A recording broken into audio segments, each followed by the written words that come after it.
Hello everyone, welcome back to my channel. तो आज अपन पढ़ेंगे ग्लाइकोलाइसिस। ग्लाइकोलाइसिस होता क्या है, किस में होता है और इसकी क्या प्रोसेस है, इन सब के बारे में अपन डिटेल से पढ़ेंगे। इसके 2 या 3 पार्ट बनाऊंगी मैं कंप्लीट ग्लाइकोलाइसिस के। तो आज अपन देखेंगे कि ये होता क्या है और कहाँ पे होता है। तो देखो, ग्लाइकोलाइसिस होता है वो एक मेटाबॉलिक पाथवे के द्वारा होता है। मेटाबॉलिक पाथवे होता है, उसके द्वारा ये ग्लाइकोलाइसिस होता है। तो देखो, मेटाबॉलिक पाथवे होता क्या है। मेटाबॉलिक पाथवे होता है वो 2 प्रकार का होता है। एक तो होता है एनाबॉलिज्म और एक होता है कैटाबॉलिज्म।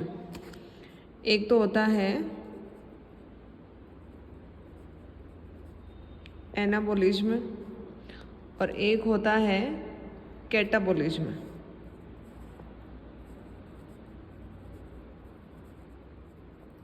तो देखो, अपन देखेंगे कि एनाबॉलिज्म और कैटाबॉलिज्म होता क्या है। एनाबॉलिज्म का मतलब है फॉर्मेशन होना या सिंथेसिस होना, मतलब कोई भी उसमें नया बनना या जुड़ना। और कैटाबॉलिज्म का मतलब होता है ब्रेक डाउन होना या लाइसिस होना। ब्रेक डाउन का मतलब उसमें से टूटना या निकलना। तो देखो,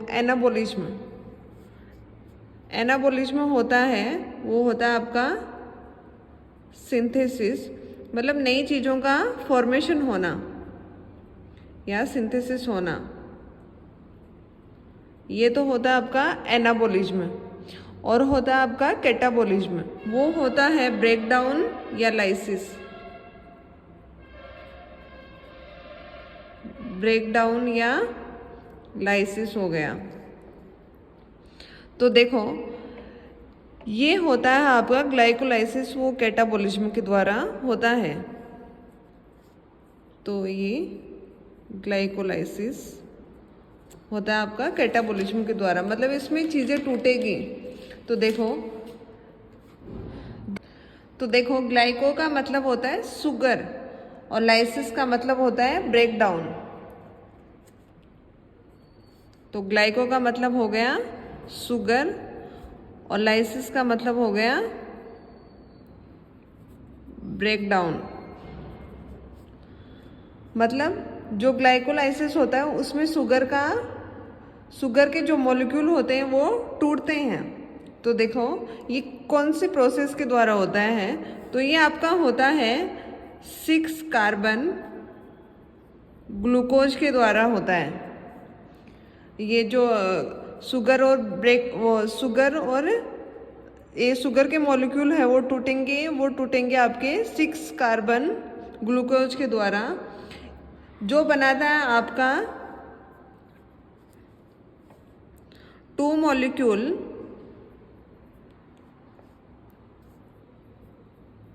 पायरुवेट बनाता है। वो होता है आपका 3 कार्बन। तो अब इससे भी बनेगा आपका 2 मॉलिक्यूल ऑफ पायरुवेट बनेगा, एक बार और बनेगा, तो 6 कार्बन हो गए। 2 मॉलिक्यूल ऑफ पायरुवेट, और ये भी होगा 3 कार्बन युक्त होगा। तो 3 और 3 6 हो गए, 6 कार्बन। ये वाले प्रोसेस के द्वारा शुगर का ब्रेक डाउन होता है। तो देखो, ये जो पाथवे होता है ग्लाइकोलाइसिस, ये 10 स्टेप में कंप्लीट होता है। इसके कंप्लीट के लिए 10 स्टेप होती हैं। तो देखो, ये 10 स्टेप में कंप्लीट होता है। तो इनको 2 पार्ट्स में डिवाइड किया गया है, इन 10 स्टेप को। एक तो होता है आपका 5 स्टेप को तो किया गया है, 1 से लेके 5 तक होती है, और दूसरी होती है आपकी 5, वो होती है आपकी 5 से 10 तक। तो 2 स्टेप हो गई, एक तो 1 से 5 तक और दूसरी हो गई 5 से 10 तक। अब इसमें होता ये है कि ये जो 1 से 5 तक वाली स्टेप होगी, इसमें तो एनर्जी का इन्वेस्टमेंट होगा, मतलब माइनस एटीपी होगा, और इसमें होगा प्लस एटीपी।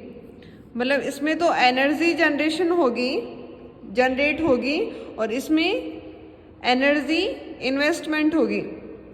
मतलब इसमें तो होगी, इसमें तो बनेगी, इसमें लूज होगी, निकलेगी इसमें से माइनस एटीपी, और ये वाला होता है प्लस एटीपी।